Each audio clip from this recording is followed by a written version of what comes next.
Bismillahirrahmanirrahim. Assalamualaikum warahmatullahi wabarakatuh. Alhamdulillah wassalatu wassalamu ala rasulillah wa ala alihi wa sahbihi wa ba'du. Naam, nastamiru durusana yakni al-hadis mukhtarul ahadis an-nabawiyah wal hikam al-muhammadiyah. Langsung saja kita lanjut ke pembahasan yakni pembahasan hadis ke-51 dari kitab Mukhtarul Ahadis ini Sayyid Ahmad Al-Hashimi. Ini kita langsung zoom. Hadis pertama kita baca. Qala an-nabiyyu sallallahu alaihi wasallam.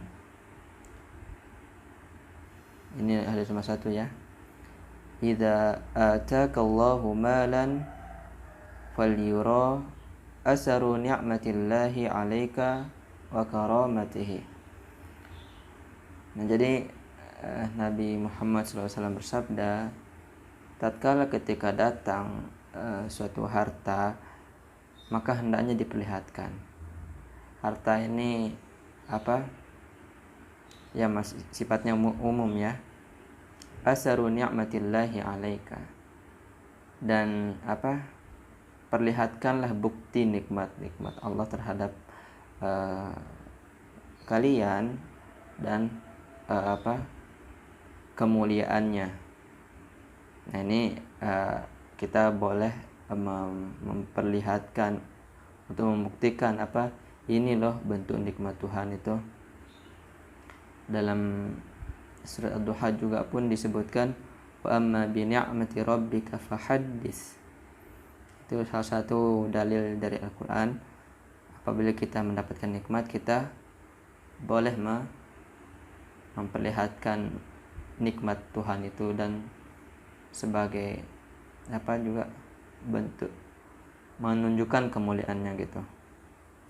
Hadis ini diriwayatkan dari Rawahul Hakim an walidi Abi al-Ahus ya. Hadis yang ke-52, idza ataitumus sholata fa'alaikum bis-sakinah. Nah, jika kalian mendatangi salat gitu, misalnya ini kita pergi ke masjid nih, fa'alaikum bis-sakinah, maka hendaknya kita selalu senantiasa dengan keadaan tenang gitu, rileks, tidak terburu-buru, tidak berlari. Fama adraktum fasallu. Apa-apa yang kalian dapati maka sholatlah. Wa ma fatakum fa'atimmu. Dan apa-apa yang tertinggal dari kalian maka sempurnakanlah. Rawahu asy-Syaikhani. Nah, ini diriwayatkan dari Sahih Bukhari dan Muslim.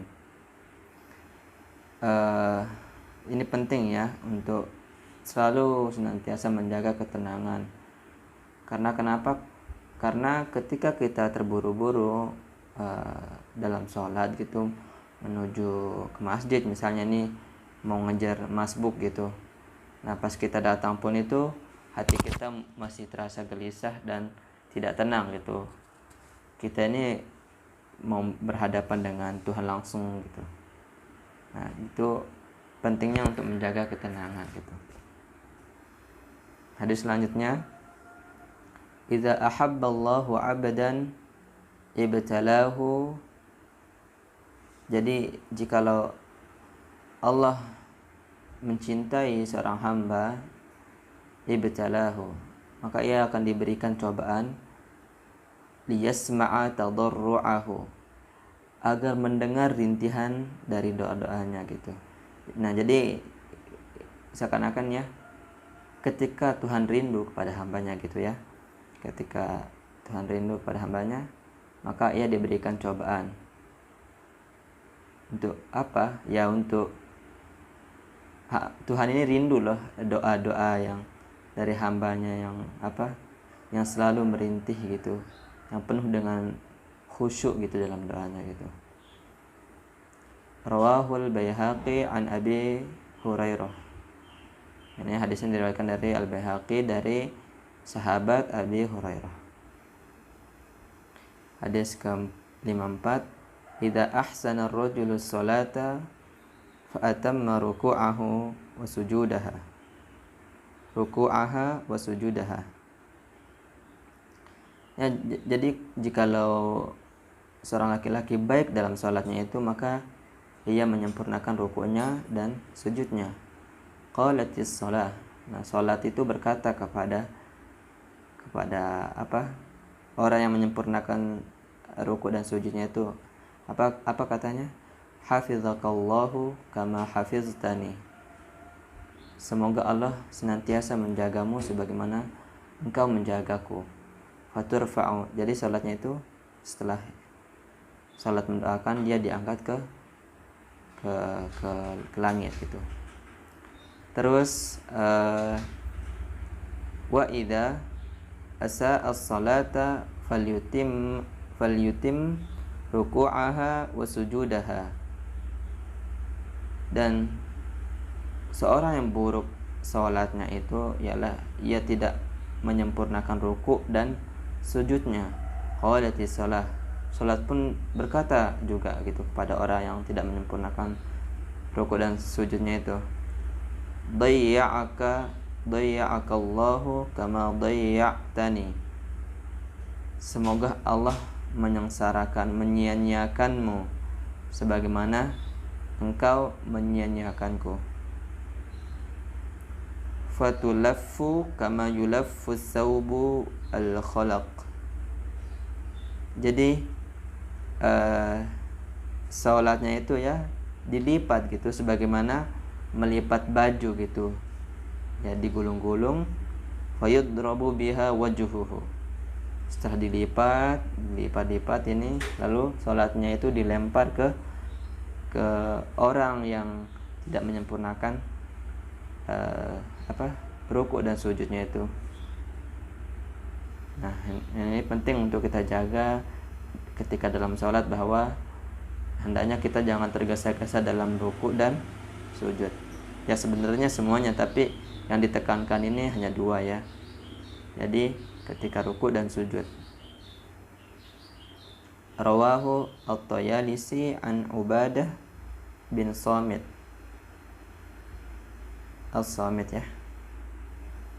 Terus hadis ke-55, idza azzana al-muazzinu yaumal jumu'ah harumal amal. Jadi jikalau sudah seorang muazzin mengumandangkan azan pada hari Jumat, maka harumal amal, maka dilarang untuk mengerjakan sesuatu ya. Dilarang mengerjakan sesuatu. Nah, hadis ini dikhususkan untuk kaum laki-laki gitu ya, tidak dengan perempuan, karena amat penting untuk selalu standby dalam salat Jumat gitu. Hadis ini diriwayatkan dari rawahu ad-Dailami.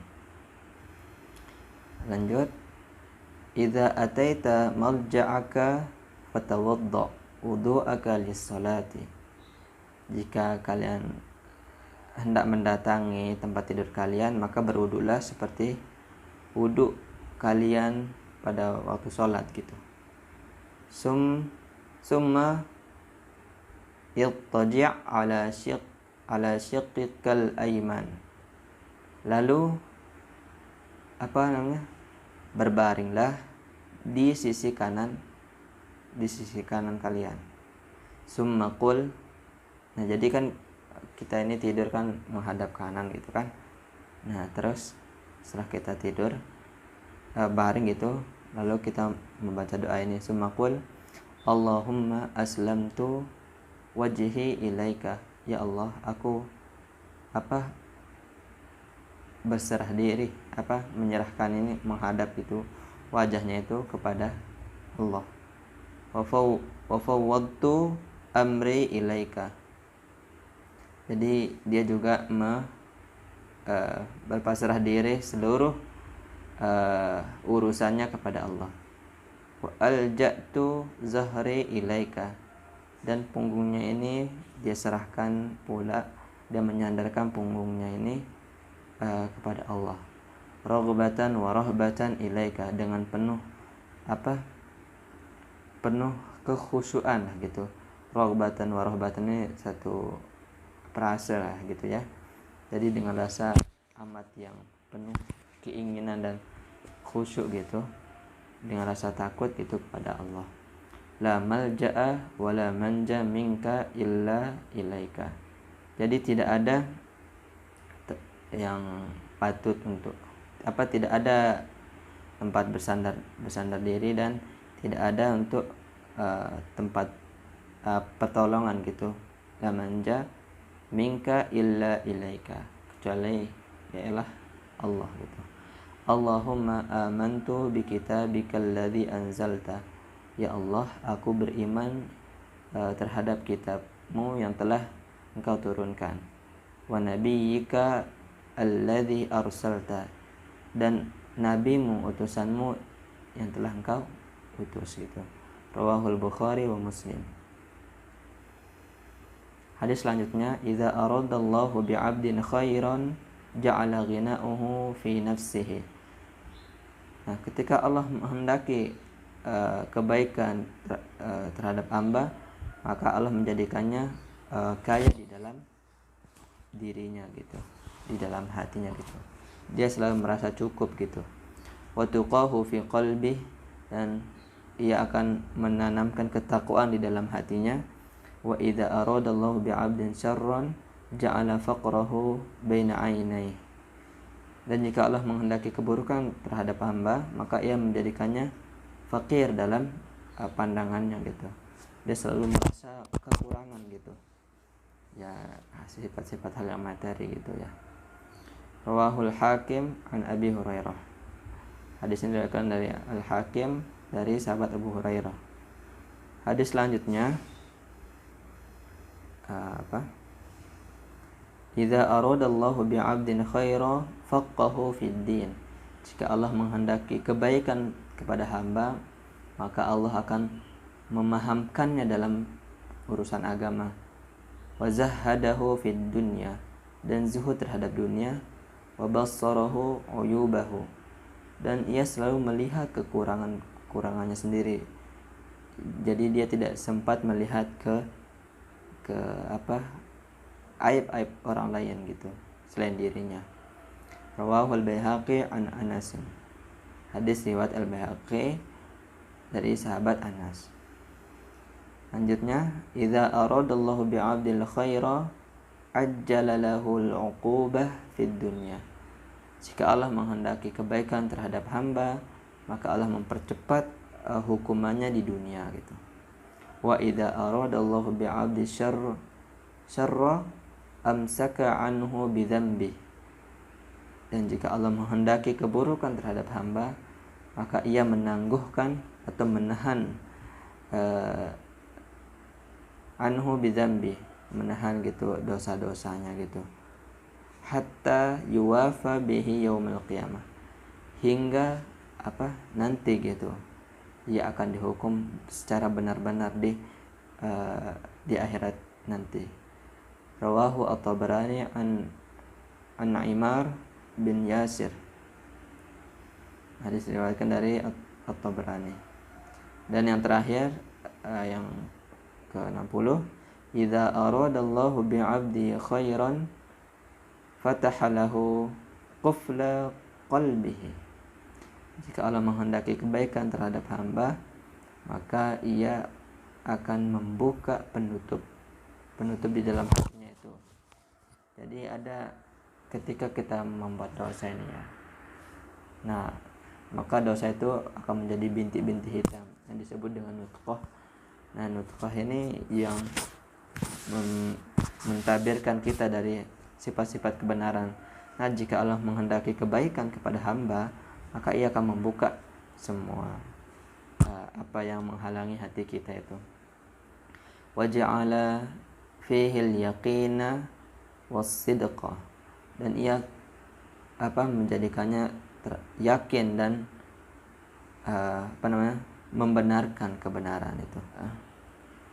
ya, wa ja'ala qalbahu wa'iyan lima salaka fihi, dan Allah menjadikan pula hatinya ini memahami lima salaka fihi, terhadap apa yang jalan yang ia tempuh gitu. Wa ja'ala qalbahu saliman, dan ia menjadikan hatinya bersih, selamat. Wa lisanuhu shadiqan, dan lisannya senantiasa berkata jujur. Wa khaliqatuhu mustaqimah, dan perilakunya senantiasa lurus. Wa ja'ala udhunahu sami'atan wa ainahu basiratan, dan Allah menghendaki telinganya ini selalu senantiasa menyimak dan melihat hal-hal kebenaran. Rawahu Syekh an Abi Dzarrin. Jadi diriwayatkan oleh Syekh Abi Dzar. Nah, mungkin hanya itu saja. Insyaallah nanti kita lanjutkan hadis ke-61. Wassallallahu ala sayyidina Muhammadin wa ala alihi wasallam. Wassalamualaikum warahmatullahi wabarakatuh.